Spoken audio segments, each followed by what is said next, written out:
Welcome to the Green Nurse podcast, where we bring hope and inspiration for growth and healing. We're here to change the dialogue and stigma around what it means to feel good or be high, hence the H for hope, I for inspiration, G for growth, and H for healing.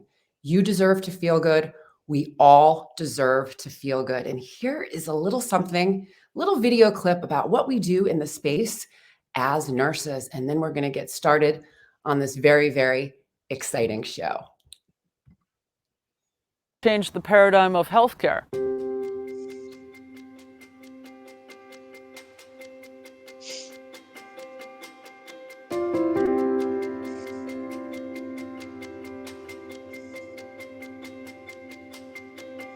The Green Nurse is a holistic cannabis nurse that teaches on the endocannabinoid system and the safe utilization of cannabis and other progressive tools to help people reach a better quality of life. I'm the founder of Holistic Caring.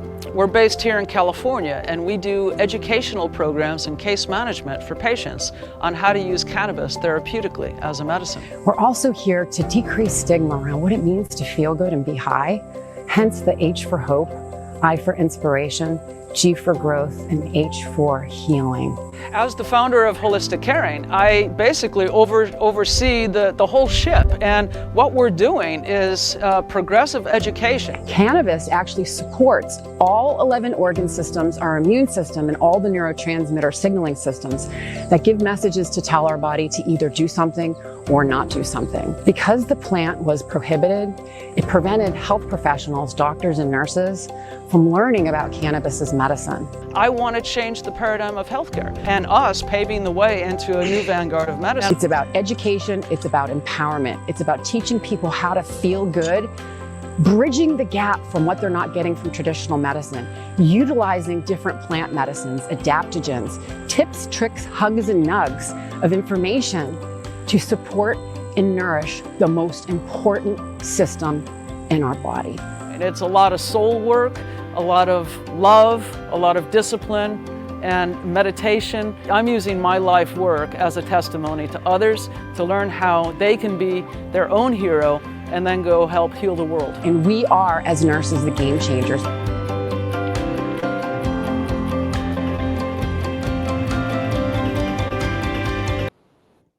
Oh, there you go. Growing in health, growing in cannabis. My name is Sherry Mack, and I am the Vice President of Nursing and co-founder of Holistic Caring and the Green Nurse. I am a very passionate cannabis nurse, patient, advocate, activist, and a passionate podcaster here to change the paradigm of healthcare. Cannabis saved my life, and psychedelics got me living again. And boy, do we have a great show for you tonight. Hey, everybody. So my name is Elizabeth Mack, and I'm the CEO of Holistic Caring and the Green Nurse. We believe in the power of psychedelics as one of the tools in the toolbox for healing, just like cannabinoids. Holistic Caring offers a new program called Introduction to Psychedelics as Medicine, and this course grants 6 CEUs for nurses. We also offer private coaching to patients who wish to explore psychedelics as a healing option, guiding them on their path to safe use. We also have a free monthly support group and integration session in our private network that meets the 4th Thursday of each month. So join us tomorrow, 11:30, November 30th at high noon, and we'll see you there in the network, and that is Pacific time. Yep, absolutely. Very good. So really excited to have our guest on today. I'd like to introduce CJ Spotwood, also known as EntheoNurse. We're going to talk about what EntheoNurse means, who is a board-certified psychiatric mental health nurse practitioner with his own practice in Central Maine. CJ is a third-generation male nurse and has over 20 years of psychiatric nursing experience. CJ is the author of Microdosing Guidebook, a step-by-step manual to improve your physical and mental health through psychedelic medicine, published by Ulysses Press. In 2018, CJ has immersed himself in the study and instruction of psychedelics. He has shared his expertise nationally and internationally, including speaking at the American Psychiatric Nurses Association's National Conference on Psychedelics and Psychiatry. CJ actively participates in organizations such as Open Nurses, the Psychedelic Medicine Association, Reconsider.org, and the Psychedelics and Pain Association. And today we are lucky enough to have him on our show to share his compelling journey and wisdom with us. Welcome, CJ. Thank you Welcome. for having me. It's a pleasure to be here today. Yeah, it is really, really, really good to have you here today. We all don't wake up one day and say, hey, I'm going to be a cannabis nurse. I'm going to be a psychedelic nurse. I'm going to start doing something that is different. There's usually a compelling story that leads us into the area of expertise that you're in today. And so our viewers are very, very interested in learning about you, CJ, and what brought you into the psychedelic space. So how'd you get started?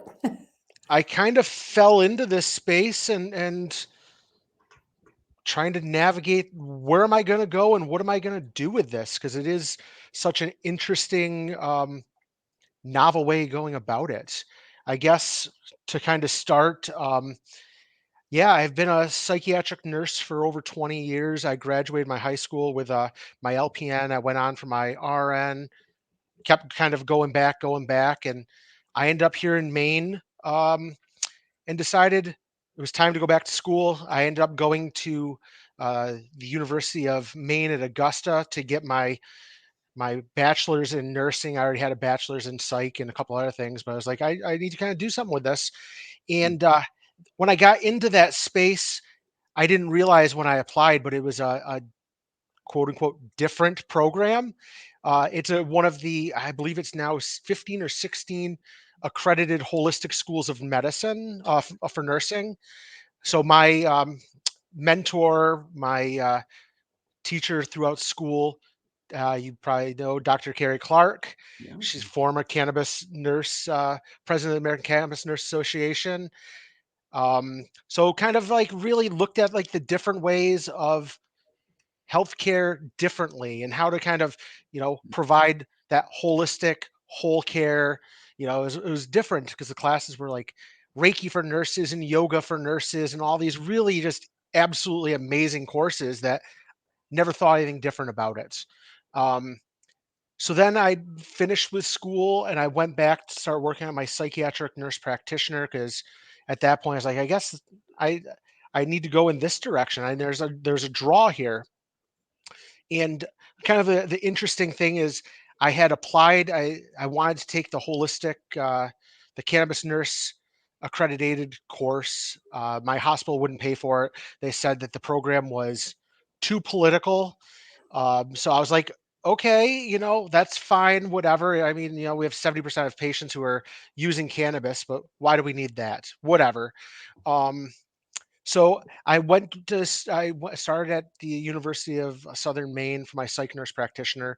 Around that time, I was working in my emergency department. I had a patient who came in, first psychotic break, in his late 50s, early 60s, couldn't figure out why. We did a full medical workup and for a head injury and heavy metals and no drug history, and couldn't figure out. About two days later, when he came out of it, he had disclosed that he'd been using penis envy mushrooms to help with his depression, Wow. which then led to what is this? Um, Mm. because I knew of the old research from the 50s and 60s. I knew um, about what mushrooms can do superficially, but never really dove in too deeply. So I started researching, the penis envy mushrooms, which then led me to wondering if the hospital's um, computer people were going to kind of come after me, because why are you searching this? And that led me down the path of reading Hamilton Morris's work on um, Dr. Stephen Pollack and his research with psychedelics in the early 60s. Who, anyone that's interested in learning about him, he basically was trying to open a mushroom farm for holistic health. And he was a doctor. He was murdered. It's still unsolved to this day. So in Hamilton Morris wrote about it in Harper's Bazaar. It was a great article in there. So that ended up leading me into starting to do research on what is this, because he made a great quote in there. In 10 years, I foresee psychedelic medicines are going to be used, specifically psilocybin, for numerous mental health and other considerations. and then he was murdered, and now, we're 30 years later and we're coming back to where he was. So at that time, it was also, the interesting part was it came out right before How to Change Your Mind by Michael Pollan came out. Mhm. So when his book came out, I of course was reading it at work, and everyone's like, "What is this? What is this about?" And they knew of his other work, so it was a great introduction for them. So I ended up from there, when I was in grad school, I had to do a project comparing some research, and I picked, why not doing psychedelics? Because I'm already kind of doing the research on this. It's very interesting, and having access to basically all of the library of information. I just started printing off all of the research I can. Like, at this point now, I have a shelf in my office that's like 5 feet of just all this paper of I've just printed from all these years. And so I had to do a project for school, where I had to do an educational program for peers, so other doctors, other nurses, social workers, to pick a topic. And I picked about psychedelics. And I knew that my hospital, the providers in my office, my unit, were interested in psychedelics. They were open to the idea. They were, like, one of them was looking at using ibogaine for a patient in the 80s for opiate use disorder, and wanting to send a patient to Montreal. So in doing that, um, I had this hour-long presentation. I said, "What the hell? I'm going to enter it to the APNA's national conference." I had not been picked for a podium presentation, and lo and behold, I was picked, which Mm. was amazing. About 8 weeks or so before I went, they said, "By the way, we're going to put you into the pharmacology hours. Can you make sure that's heavy with the pharmacology to kind of cover that?" Which I was like, "Yeah, I can do that."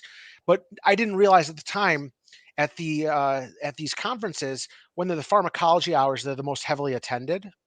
Ah. So so because as a advanced practice, I've got to do like 75 hours every 3 years, 25 of which are pharmacology, which are only given basically at conferences.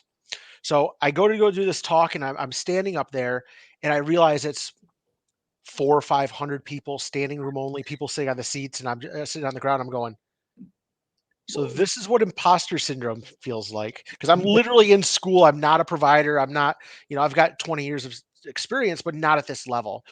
And the talk went amazing. It was about psychedelics. It was about the history of psychedelics in nursing and in healthcare. Um, and it was interesting because as I'm looking out onto the crowd, there's a group of people out there, 60, 70-year-old nurses who are like retired, and they're there. And as I'm talking, they're just going, Mhm. because they know. And so I come off of the stage, and I had the Q&A, and the rest of the week, everyone was coming up to me at the conference going, "That was a great talk. I'm surprised. Like, I'm glad that you came. It was the best talk I've ever seen." I was at a farmer a art thing in the middle of the city, actually, where I bought some of this art standing behind me. Um, and it was like midnight, and a group of nurses come up and go, "You're the mushroom nurse." And I went, "Yes, I am." And I kind of knew at this point I'm onto something here. And my professor at the college, I never told them I was going to come to this talk. I was never told them they just knew I was there. So in doing that, they were like, "When you get back, we need to talk to you." Mhm. So when I got back, they came up and said, "Hey, great talk. Can you do it for the class?" I went, "Oh, you guys are embracing this. That's amazing." Mhm. Um, so the rest of my college career there, every semester, if I had a project, they're like, "You gonna do psychedelics?" So I had to do a project on like a type of therapy. So people doing CBT, DBT, all of this. They're like, "Are you gonna do psychedelic psychotherapy?" And I went, "I wasn't thinking about it, but I will." They're like, "No, we'd like you to, so we can learn about it." And that's where I just kind of fell into that full force. It Mhm. was the first time APNA had ever done a talk on psychedelics, which was really cool. Since then, I've presented again. One of my colleagues, friends, Andrew Penn, head of Open Nurses, he's presented as well with them. So it's kind of like opened that door to so much more I never would have expected. That's amazing. That's Yeah. really Yeah. amazing. So what do you do now? So let's continue on that story. Yeah. So you Yeah. started So you fell into psychedelics because you wanted to learn about it, and then Yep. you started presenting, and then they kept asking you to present, and you're creating presentations. So then what happens? So then I'm trying, because I'm here in Maine. I'm like isolated from the rest of the world. It's like 22 degrees outside right now. It's why I've got my hat on. It's and I'm just trying to figure out what is my place in this. What am I doing? Knowing that you know I can do presentations. I can talk to the psychiatric side. I can talk about the medical side. I mean, I'm perfectly fit here as a nurse to be able to do this. So I ended up getting a hold of some different organizations. I presented at like the Mount Tam Psilocybin Summit on worst case scenario. I can't remember the name of it. It was like worst case scenario with a psychedelic trip.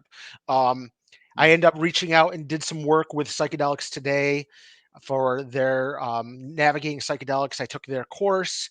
I did some coursework and some education with them. I ended up doing some work with psychedelic.support. I co-authored their 9-hour psilocybin course for CMEs, for healthcare providers. So all these projects just started coming in, and as I was doing it, I'm just like, this is Tried it. interesting. This is interesting. I don't know where I'm going with this. I have no idea, but it's fun. And it's something that's exciting. It's not really work per se. It's a passion project. So I ended up at one point here. I started working. I graduated. I started working for my hospital where I have a I'm the psych provider within a family medicine. So out of 10, there's like 10 providers. I'm the only psychiatric. Everyone else are PCPs within the practice. I do have a therapist in my office, which is a godsend, honestly. Um, but yeah, so I had something different and I'm started working here. And around that time, it was, well, actually my last semester of school, actually, someone reached out and said, "Hey, I've got a friend who's working on a microdosing course. I know you're doing this. You're straddling the line between uh, medical and psychiatric and stuff. Would you meet with them and kind of talk about it?" I said, I'll see what what it is." So I was talking to my now friend Tara Lee Weathers, and in talking with her, she was like, "I'm doing this course. I'm doing microdosing coaching. I'm a life coach. I'm not a therapist. I'm not any of this. And I'm getting inundated with these questions about drug on drug interactions, medical conditions. I'm over my head. Would you be willing to kind of jump into this project with me?" And I was like, at first I was reticent, I guess, because it was like everything I had read about microdosing, superficially was placebo effect, placebo effect, placebo effect. So I was like, give me a couple weeks here. I want to kind of see. I want to kind of dig into this because I'm not going to back something I don't believe in. Mhm. Um, so I really got into working with Jim Fadiman's work and reading all of his stuff. I got into reading once again from a different lens some of the original research from the 50s and 60s. And in doing that, I was seeing, we're finding out what's a threshold dose. So we see that there's a physical change going on. They were using as a placebo, but they found this placebo threshold dose. So obviously there's something going on. And I'm going, with this research, maybe they don't know what they're looking for, and they're using this as a number and trying to go from there. And in doing that, I was like, there's something here. I believe in this. So I was like, "Yeah, count me on board. I'm doing this." So in that, we started working on the project, and in doing so, it was like, here's what I want to do. We're gonna make sure our time is valid. We're making sure our time is not a waste of time. I was like, I'm gonna put together this little pamphlet. So in this pamphlet, I ended up working on basically, you know, superficial. Here's how to go about microdosing. Here's all the stuff. So that way, when we met, it would be specific questions for people where they're at. So in their first meeting, I had said to everyone, I'm not your psychiatric provider. I'm not your clinician. And I'm not even graduated school yet when I started working on this. I'm in my last year of grad school. So I said, but take this information, print it off, bring it to your provider, let them know. They can go look at the research that I'm citing. They can help you to be your provider to make sure. And that's when that little light bulb hit over my head and was like, I'm onto something here. This is bigger than what I was even setting out to do. And this is also the height of COVID. So I started getting a hold of some different publishing firms and kind of like shopping around this idea. And I had a couple that were very interested. I had a couple that were like, we want more of a novel type situation. Um, and finally, I landed on one that was like, we love it, but we're printing 3 years out. I'm guessing you don't want to wait that long. I was like, absolutely not. But if I can't find anything, and that's when I end up getting a hold of Ulysses Press, who they've published on uh, my psilocybin companion by Michelle Janikian, who I talked to her, and they loved the idea. They wanted to go with it. So like the setup of my book is like 3 parts. So it's like for the person that knows nothing about microdosing, how to go about it, how to find your dose, all of that kind of fun stuff. The second section of the book is for healthcare providers specifically, where I'm talking about what it is, how to have these conversations with their clients or their patients that are looking to do it, kind of a little bit heavier with the drug on drug interactions, specific mental health and physical conditions. And then the third part is a 6-week journey, kind of looking at the biopsychosocial model and where the person is in the world, and kind of like looking at like almost like a light psychotherapy type of piece. And I think that last section could be beneficial for anyone, not even just microdosing, because it really looks at where are you now? What is your surroundings? Who are you looking at working with and talking with in your diet, and how to kind of get you to the next step. So it kind of like is thinking blocks.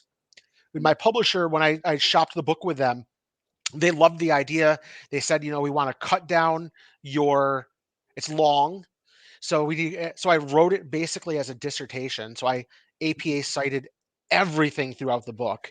And they're like, we need to cut out some of the citations, and we found out we cut out like 60 pages just by taking out the so and so ate all the year. Like it just cut it.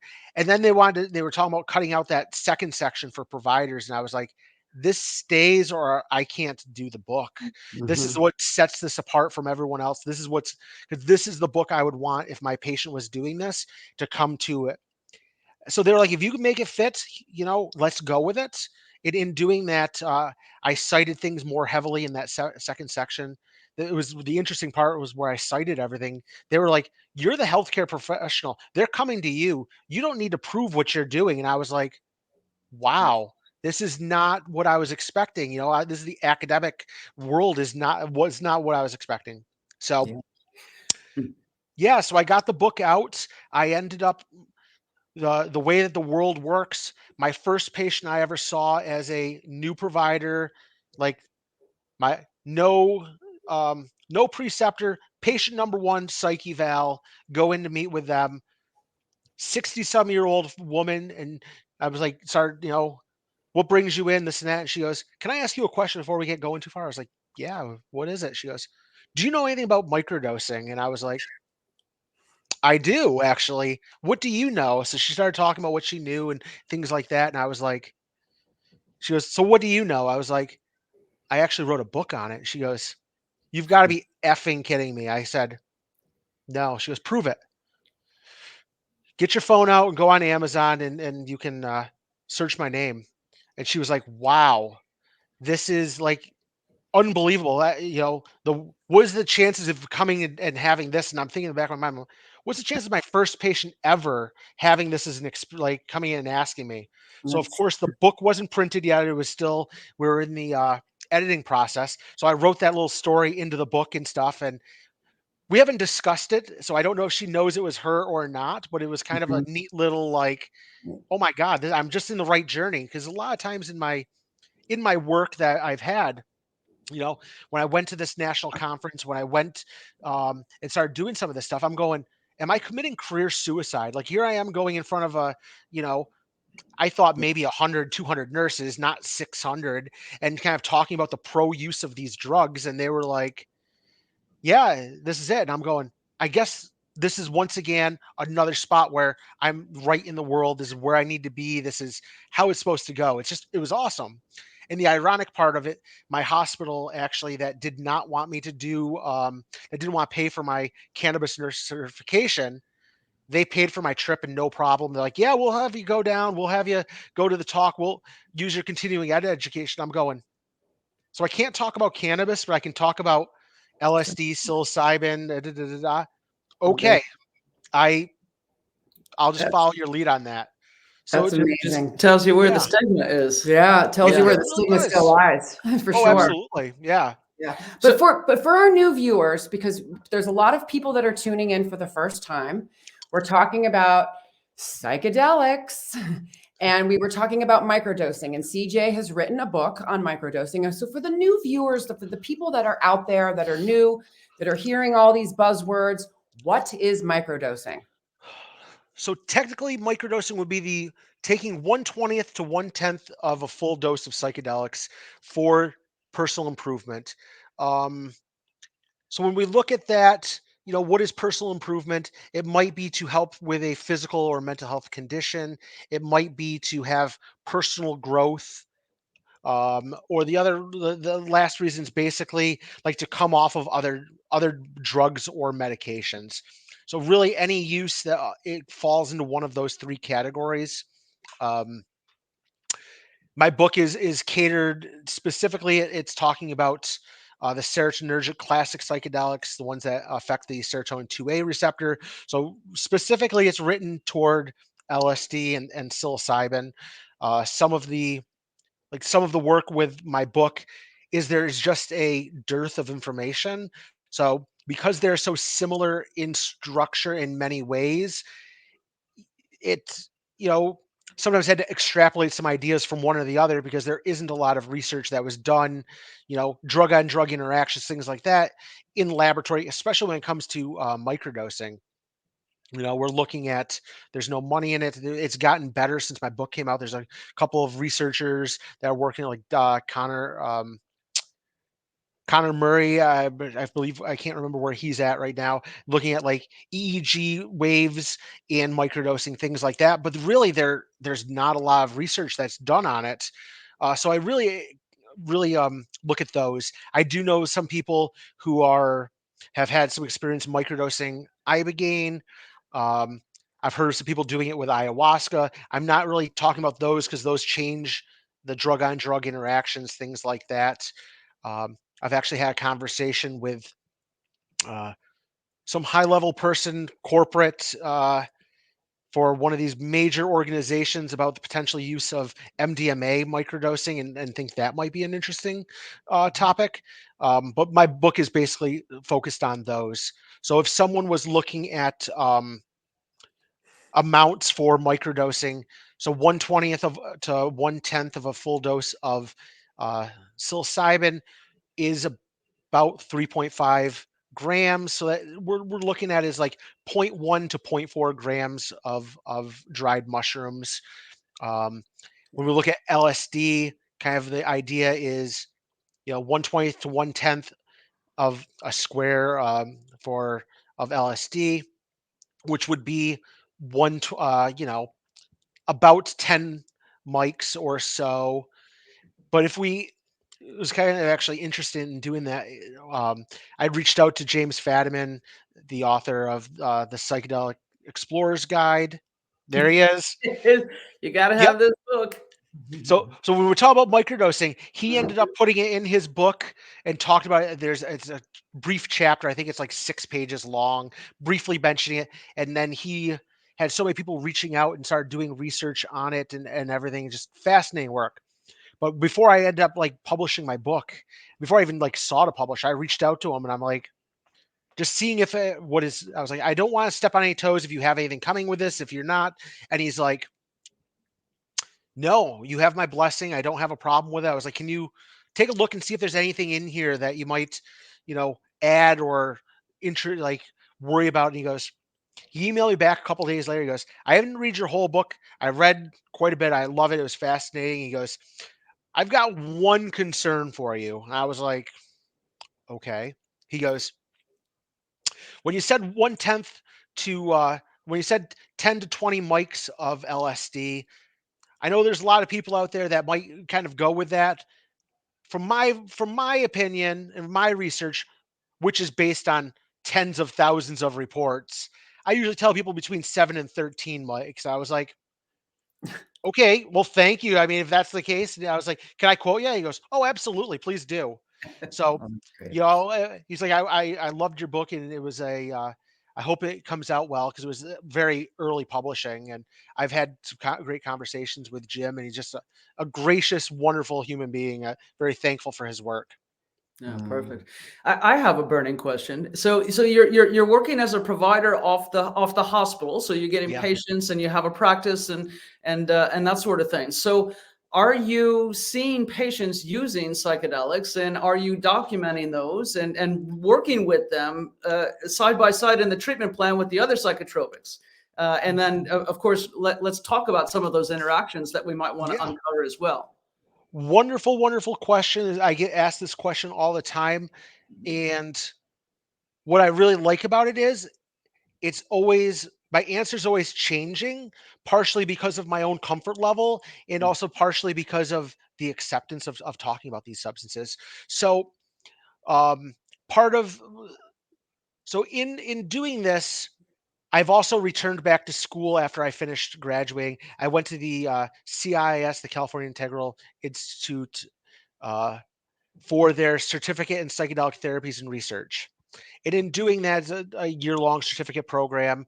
And as a result, my I don't want to say my hospital. I don't want to give a huge blank, but so my former supervisor, who is also my preceptor in school, she knew of my work. She knew of my book, and she reached out and she goes, "I've got a patient here that I've been seeing who is interested in microdosing. Would you be willing to do a one-time consult with them? They'll stay as my patient and just kind of talk about it and kind of give some guidance to this." Now I was like, absolutely, please do. And prior to that, like I had patients that were asking me, and I was kind of navigating where am I going to go, and I was having these conversations and how do I cover myself, where do I kind of go, and everything, and being very okay. I'm going to take off this hat and I'm putting this hat on, and let's have these conversations. Hmm. Yeah. Um, Yeah. Yeah. but when my preceptor and my mentor kind of gave me and asked me if I'd be willing to do it, I had the conversation in that, and just because of my advanced education in with the CIS and having the certificate, they felt the comfort here in my experience. Here I can give this unique ability, this unique perspective. So I met with her patient and kind of looked at the drug on drug interactions and kind of went, here's where we can go. Here's your options. Here's where you're at. Um, and that's where I was kind of torn. How do I even like? How do I document this or not? Where do I Hmm. go? And kind of part of me was, if I do, what does that look like long term? And then the other side is, if I don't, what kind of a disservice am I doing by not having this and normalizing these conversations? Hmm. Which went back to like the like part of like the second part of my book. I said to providers, you know, patients are coming to you to have these conversations, and if they are coming to have these conversations with you, they're trusting that you know something, and you might be able to go here. So if you don't feel comfortable having these conversations, that's fine. Find someone that are open to it, because if you give that barrier, or saying you're not for it, you're causing a rift in the rapport, and you're never going to be able to build that back, because you start telling them, you know, back to the this is your brain on drugs in the frying pan. Then, I think that with the information that's out there, people know enough that they're going to go, this provider's full of crap, and I'm not going to believe anything they're really saying. So, so I ended up kind of like putting this little template together for patients, and it's grown now to a point where, as I've talked about this in different presentations and other places, I've kind of got it down because more people have asked me this, and it's like by normalizing. So by basically my template that I have with it is, I say the patient came to me asking me about psychedelic substances. I did not recommend that to them, um, nor am I giving them, you know, condoning its use. That I'm coming from a harm reduction slash risk reduction. I like using like the risk reduction because they're not inherently harmful, but there are risks. So Mhm. softening that, I kind of put in my little blurb a little bit about what harm reduction is in case people don't understand it, to kind of cover themselves. And then I kind of talk about, the barriers of um, or the limitations for modern medicine, modern pharmacology. I mentioned a little bit about the research that's happening out there and how this is changing a little bit. And then I go into a little bit of, and for this patient, here's a potential drug-on-drug interaction or not, and here's the recommendations for it. And then kind of the end of that is, I am not, I don't know what the patient is using, nor do I know, I'm encouraging them to do safe drug testing, or if they're growing their own mushrooms, they know what they are, things like that. But kind of that risk reduction aspect, but kind of putting all out there, like the patient is out there choosing to do this, and this is where they're going with it. But Mhm. I think about, when I kind of was trying to figure this out, I think about, what's the difference between, as a nurse, having a conversation about smoking reduction, alcohol cessation, or moderation, um, opioid use, overdose, Narcan, needle exchanges? What's the difference between that and mushrooms? What's the difference between, what is it? So if we can have that as being an improvement, why are we not having this normalized? So Yeah. after I had that consult, my provider asked me if I wanted to do another one, and so now I do a couple every so often. I probably do less of that than patients who come in and ask me, but um, surprisingly, because I'm very open about what I do, in the social network and everything, but as a local, people don't know. So I have a lot of patients who come in, and once again, like my first patient, do you know anything about psychedelics? Can you tell? And I'm like, actually, I do. And well, usually if it's a patient that's not mine, or wasn't expecting, I'll tell them, I don't have time for this 30-minute med management appointment to have this conversation. Let's schedule you for a 60-minute appointment for the next time, and bring some questions, and you have my complete attention, but I would be doing a disservice this time. And we come back, and it's amazing. Yeah. So for the Conversation's new, good. yeah, so for the new viewers, one of the questions in the interview, we do talk about microdosing. You mentioned risks, so I want to mention that. What are some of the risks, and what are some patient populations that should not be exploring psychedelics? So kind of, so the big risk, I think, I'll just Legal, say it. obviously. I'll, what's Legal. that? Reality. It's the legality. I mean, that's the number one, is Yeah. the legality. I mean, I have, without going into too much detail for herself, I testified for a nurse who was caught with microdosing psilocybin, and it was not pretty, and that whole trouble that she had with it. Um, so legality is the big part of it, which then also, I think that kind of goes into where we as nurses need to kind of be more vocal and open with, the decrim movement, and having this access that's there. Um, so that's kind of the big one, is the legal part. The Yeah. other, when it comes to microdosing, there's not any real major risks per se, especially if someone starts with the old adage, start low, go slow, and kind of find what their dosage is. Um, and then maybe redosing, refiguring out when they have a different batch or a different supply of what they've got. Um, kind of the So one of the other major, hypothetical, I'll say hypothetical side effects, is there's a potential for um, cardiomyopathy that's questionable because of the stimulation of the serotonin 2B receptor. Have not seen anyone. I have not even read any case studies of this actually happening at this point. Um, but it's kind of based on, because of it does have some of that effect on that 2B receptor. And if it's chronically hitting it from microdosing, hitting it every couple of days, if hypothetically could. Um, Mhm. it's based on some other medications that have come out that have been pulled. Like, if anyone remembers the fen from the early 90s, one of the two fens that are in there um, had the same thing, what was causing it. So if someone, it is easily picked up if someone did have, from like an echocardiogram, things like that. Um, with that, there's a lot of people, I feel, that were using full dose psychedelics for a long time, such as people who went on tour with the Dead. None of Mhm. these people are having these issues. So I warn, I mention it. There's Mhm. some great research. Ben Malcolm and Yeah. Kalen Thompson. He writes about it. I've been in good conversations with them. I think it's good to heed to the warning. I'd love to see. I don't want to say I'd love to see someone actually get it, but I'd love to see some more being done and being known. And that's where if more research can be done, we can know more about this. Um, What about a psychosis? And then let's go to a big dose. Right. Do you have anybody that that wants that heroic dose, 3.5 grams or 5? And you say, whoa, I don't think that's a good idea. so yeah. So when it comes to psychosis, I actually just read a great paper the other day. I think it was a pre-publication talking about the use of psilocybin or psychedelics for individuals with a history of psychosis, and looking at the the number of people that have this that also have a co-occurring high ACEs, adverse childhood effect. Mhm. And if we're using these for healing, how much of the trauma could be healed from it, and kind of what the authors in that paper, I wish I could remember which one it was at the time, but what they talk about is maybe by having this as something inside of a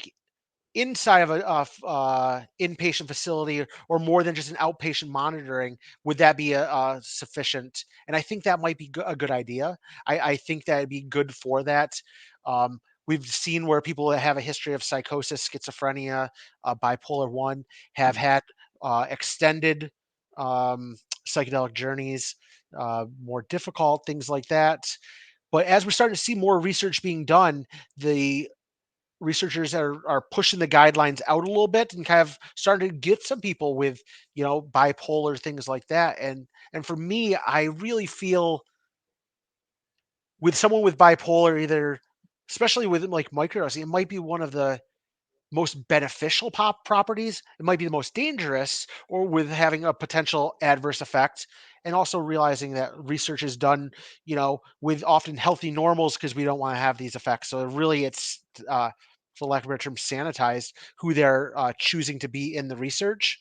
But when it comes to bipolar depression, it is notoriously difficult to treat and to get, because there's such a hesitancy. I know with my practice, even treating someone with serotonergic antidepressants, you can induce manic episodes with it.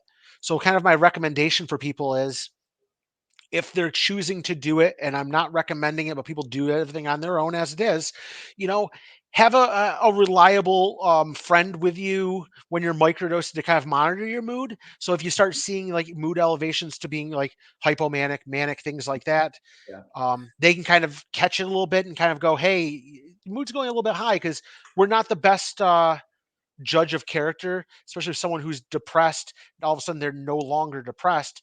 And where's that line there? So I Right. think that's, You having want a to take buddy that as system. Yeah, you want to take that as a victory, but Right. you need somebody that's really lockstep with that person, so that they can really see the nuances, right? Because Absolutely.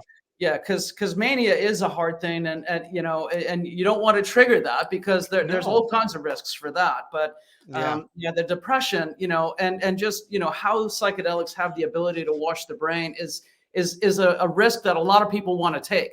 And I'm with Yeah. you on the inpatient, where you can really try it in a Mhm. very, very safe, contained setting. Yeah, I mean, if you're going in and and doing an outpatient, which is where it's easier and less expensive to do, 8 hours in, that's great.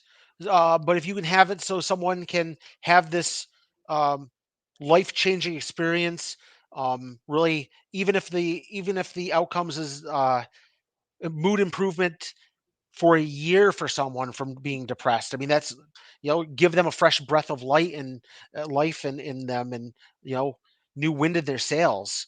So I Yeah. mean, that's where I think that we can. I mean, then comes the accessibility and the issues there. But if we can have this so more people can have it as an option, I think it'd be hugely beneficial for it. Yep. And the other thing too, I just want to mention about psychedelics and microdosing as well, is not only just the microdosing, that the dose is smaller than a macro dose, but also not taking it every day. So what Yes. we're seeing, very similar to the green rush with cannabis, that the psychedelic rush is people that are microdosing, they're taking, the subperceptual doses, but they're taking it every single day and not giving it a break. So I would love for you to talk on the importance of microdosing days on, days off, and why we do that.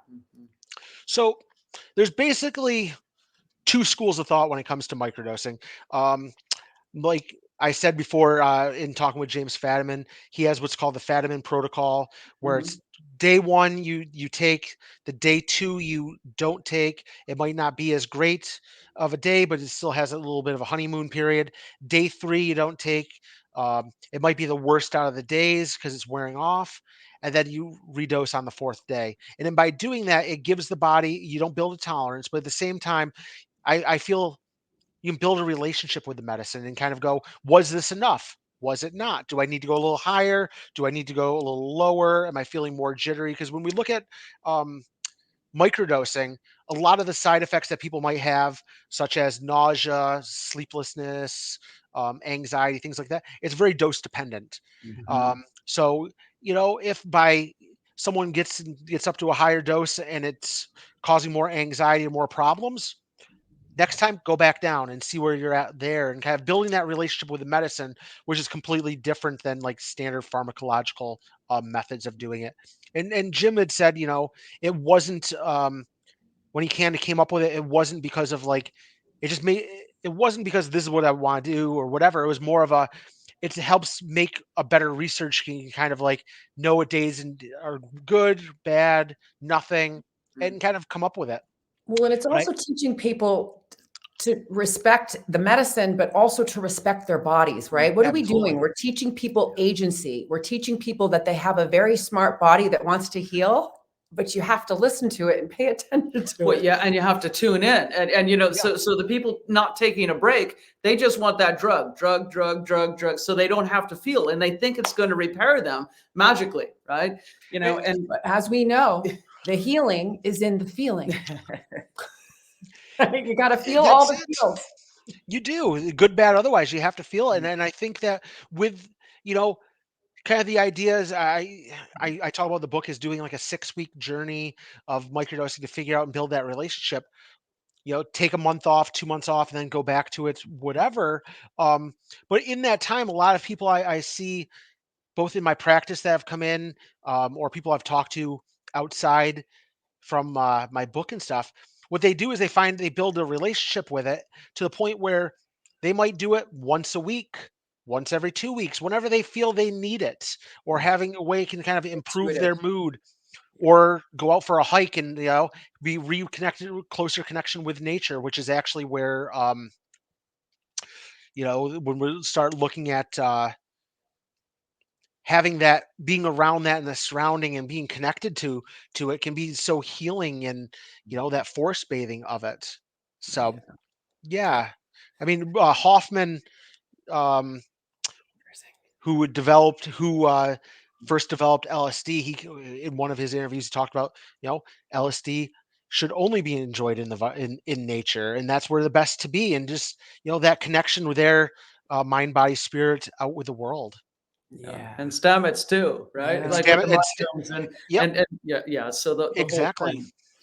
So I want to pivot to nursing, right? We're Yeah. all nurses here. So Yep. what is nursing's role, and how is this going to break through? What do you foresee in our near future? Oh.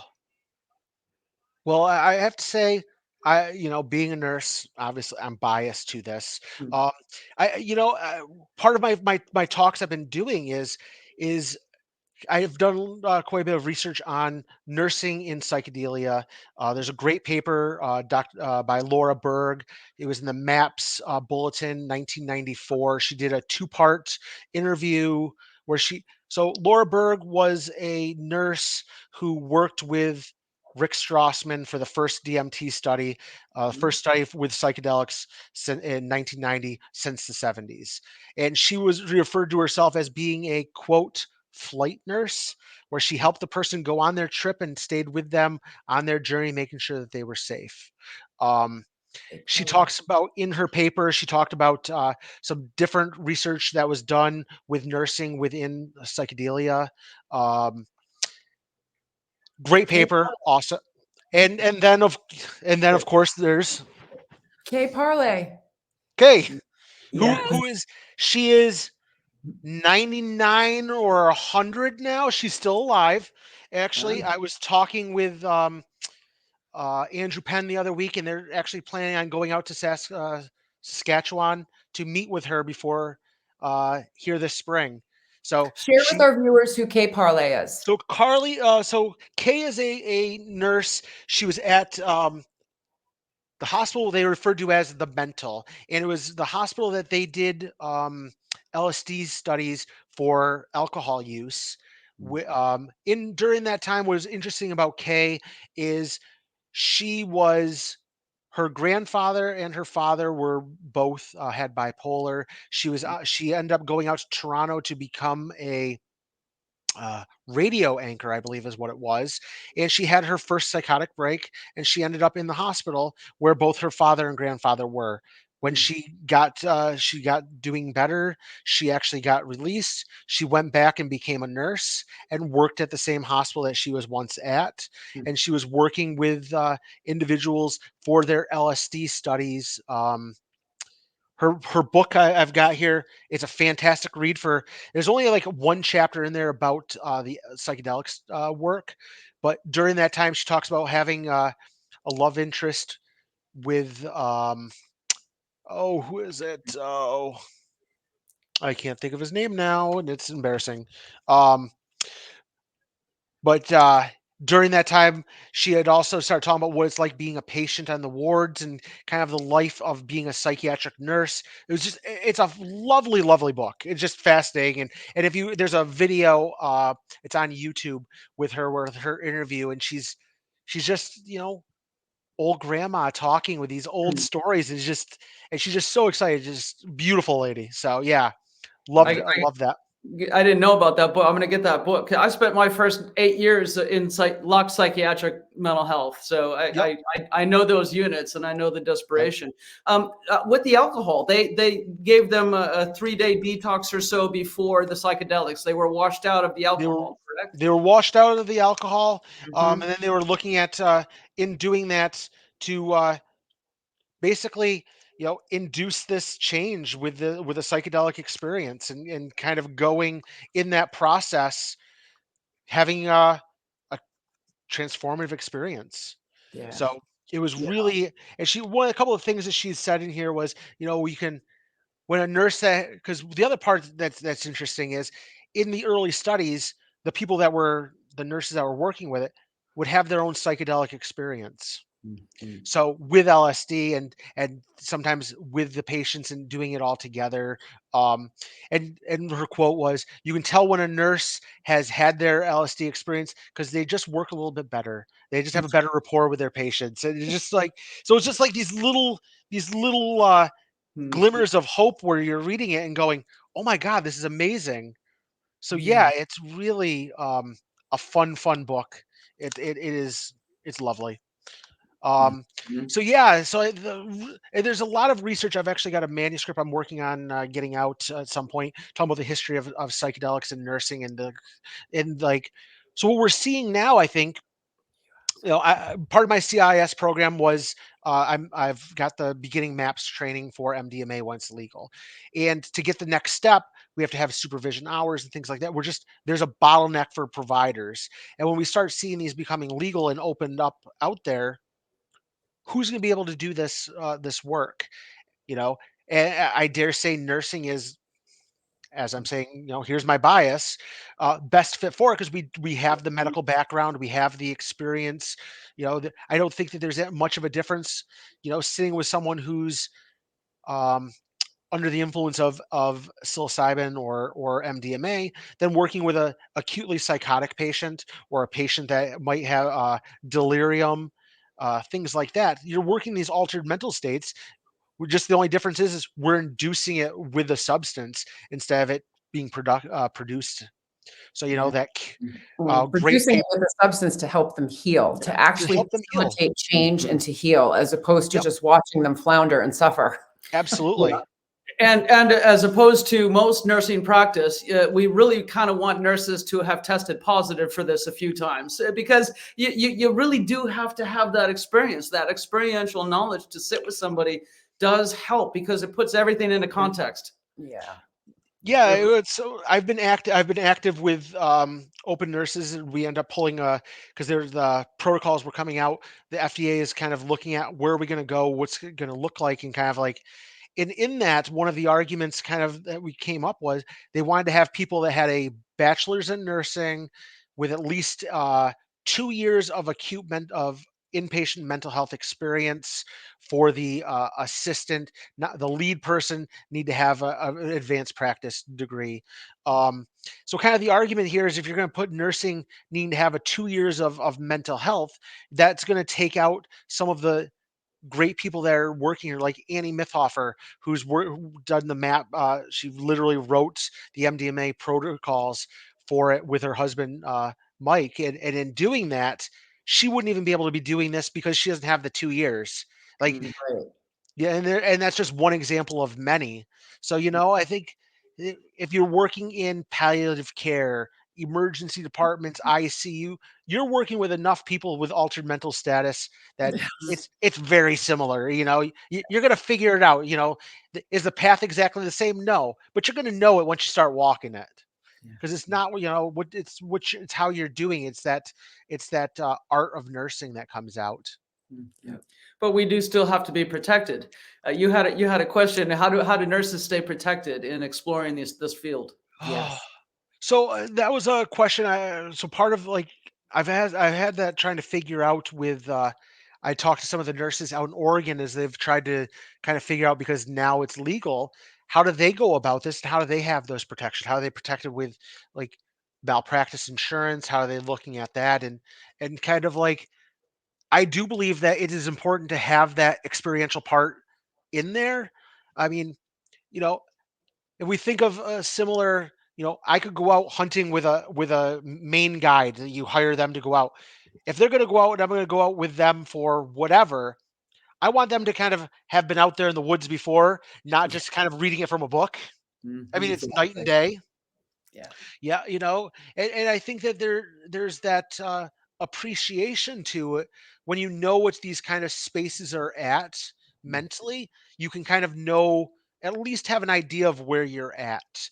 So I Hmm. think about for myself, like one of the questions I had when I wrote the book is, do I bring this out in my real name? Okay, I'm going to because and am I committing career suicide? Well, I think I need to because I need to come out of the psychedelic closet a little bit to normalize this. And then part of it was do I talk about do I talk about experiences I may have had, which then leans to building like a reputable source of this, or do I not? Because then it like makes so people think I'm not a reputable source, and that's kind of like some of the questions that other people have had, and I finally came to I need to come out of that psychedelics closet to normalize this conversation to decrease that stigma so people feel comfortable with it. So and I found in my CIS program in talking to other people in my program because I was telling them about how I'm doing this above ground, I'm doing this openly, and in doing that, they live in other parts of the country, and they're like, I could never do that. It would be a blowback. So it's really a question of where are you feeling comfortable with this? How is that looking for yourself um, with that? Um, so in my book, I ended up talking about my a journey that I went on and kind of found that's where I came about with the name of the EntheoNurse and having to That's do with that. that's Um, great. And this is yeah, because You, we're winding down on the hour. yeah. So you came up with EntheoNurse on a journey. yeah. I was coming out. Quick story, I decided as I was preparing for one of my conferences, I was like, I need to find something. I need some inspiration or kind of like, am I missing something here? And I've got an island that's here by me. I don't recommend people doing this on their own.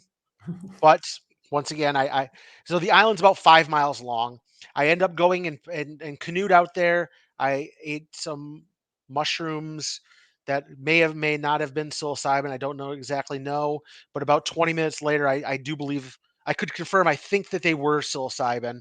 Mhm. Um, and in that journey, walking across the island, there's just trails kind of going back and forth, knowing that I can't get lost on there and no one else is out there. And by the last like tenth of a mile or so, or quarter mile, I was kind of coming out, and that's when it kind of hit me like I'm on the right path. I'm doing what I need to be doing. Um, I need to continue this. And I'm like, where do I go with this? And I kind of thought of, I've got this holistic background that there's nothing that fits. And then kind of like thinking of what is an entheogen? It's something that produces the healing inside. So that is with nurse, the nurse that's helping people heal from the inside. EntheoNurse, Yeah. the nurse that is helping people heal from the That's beautiful. inside. That is beautiful. Yeah. Well done. Amazing. Well done. Thank you. Good job. It has been amazing having you on the show. We've learned so much. Can I give one quick plug? Because I did Yes, Absolutely. And I Yeah. want to give a plug as well. was- one of the things, my above ground work I've been kind of doing is with a company called Remap Therapeutics, where we've been looking at doing some psilocybin work. I did some work with an individual who, for her chronic pain, Remap was looking at remapping people's mind and how they work. She went from a chronic pain of 6 out of 10 for the last 15 years Wow. and did a 3 psilocybin journey out in Colorado with my partner. And now we are 60 days out. Her pain is now chronic pain, ranging between a 0 and a 0.5. I mean, absolutely. And no more symptoms of PTSD, all of that. Just absolutely fascinating. So, like, just by normalizing this, like, this is something I'm working on, with my partner, and just kind of like, Court Wing, who was actually one of the first NYU study participants for depression. Um, so it's kind of one of these things where, I'm pulling my head out. I'm trying to come above board. I'm trying to figure out how to go about this with like my private practice a little bit more to kind of have it more accessible for people. So just kind of like, let's normalize these conversations. Absolutely. 100%. Absolutely. Yeah. So this has been an amazing show. We do have a message from our sponsor. We have to give a big shout out to Bloom Hemp. Elizabeth. Yeah, Bloom Hemp. So today's show is brought to you by Bloom Hemp. Bloom Hemp is women and nurse owned. It's a national CBD hemp supplier that is leading with quality, safety, value, and patient-centered care. Bloom Hemp products are USDA organic, CBD grown in the mountains of Colorado, tested for purity, potency, cannabinoid, and terpene profiles. Bloom Hemp is proud to offer a free nurse line. So call 970-404-HOPE or 4673 to answer questions about CBD and explain how and why it works in the body. Bloomhemp.com and enter the code GREENNURSE for 10% off plus free shipping. All right. Very good. And I'm going to put a little comment in the comment section about Bloom Hemp. Yeah. So yeah, and Bloom Hemp also, one more thing, has a psychedelic or emotional wellness bundle. It's kind of like the best products for your gut, your serotonin, your energy, your sleep, your calming, and your restoration with good hemp CBD capsules and that sort of thing. So check it out. It's already 20% off, so it's good to go. Yep. And when we are working with psychedelics, microdosing, we need to make sure we take care of our endocannabinoid system. As a reminder, the endocannabinoid system is the largest neurotransmitter signaling system in our body. It regulates all 11 organ systems, our immune system, and all the neurotransmitter signaling systems that give messages to tell our body to either do something or not do something. So when we're using psychedelics as medicine, we need to make sure that we take care of our endocannabinoid system. Yeah, and a Facebook user wants the phone number again. So 970-404-HOPE 4673 is the nurse line phone number. And you can call that in USA business hours, and it's going to be answered by a nurse or a pharmacist. There we go. Yep. All right. So this has been an amazing show. We look forward to having you on again, CJ. You are a wealth of knowledge.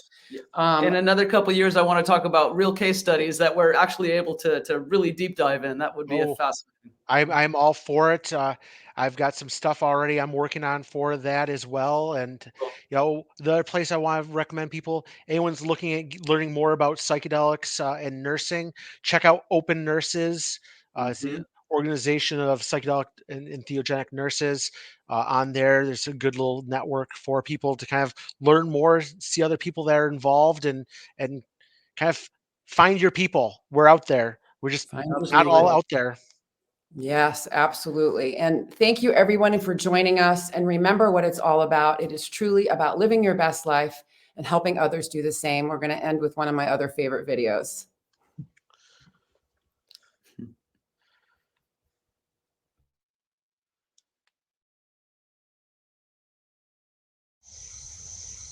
We're here to educate and empower patients to make choices that are best for them. We're also here to decrease stigma around what it means to feel good and be high. Hence the H for hope, I for inspiration, G for growth, and H for healing.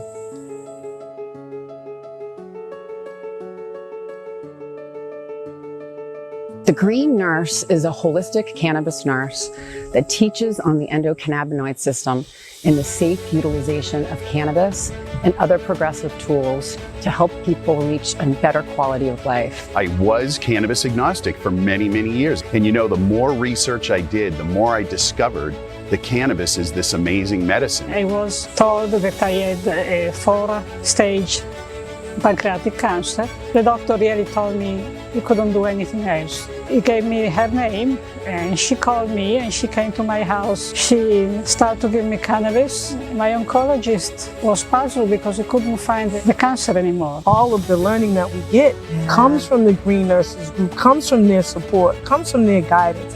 I trust everything that she says. Simply meet people where they're at. The plant doesn't, stress to grow, so we don't stress to share it. We're healing people. Cannabis has been used as a medicine for tens upon thousands of years. Here's the big message. Cannabis needs to be federally legal. We need to have laws that are the same across all 50 states that allow access to anyone and everyone who wants to utilize this powerful medicine.